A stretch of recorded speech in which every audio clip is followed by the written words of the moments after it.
کیا آپ جانتے ہیں، ڈو یو نو، کہ قیامت کے دن کس خوش نصیب کو سب سے بڑھ کر قرب مصطفیٰ علیہ السلام حاصل ہوگا؟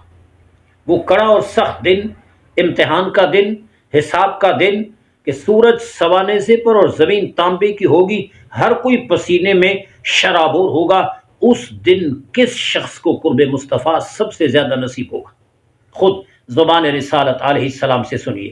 ارشاد فرمایا، ان اول الناس بی یوم القیامہ، فرمایا the closest to me in the day of judgment، قیامت کے دن سب سے زیادہ قریب مجھے وہ شخص ہوگا جس نے دنیا میں مجھ پہ کثرت سے درود پاک پڑھا ہو، جس کی زبان ہم وقت درود پاک سے تر رہتی ہو، جو ہم وقت محبت مصطفیٰ میں ٹوٹ کے آقائے دو عالم پہ درود پاک پڑھتا ہو۔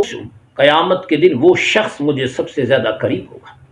آئیے درود پاک کو عادت بنائیے، درود پاک کو طریقہ اور شعار بنائیے، ہر وقت درود پاک سے زبان تر رکھیے تاکہ دنیا بھی سنور جائے اور آخرت بھی سنور جائے۔ ذرا ذوق شوق سے پڑھیے، الصلاۃ والسلام علیک یا سیدی یا رسول اللہ وعلی آلک واصحابک یا سیدی یا حبیب اللہ۔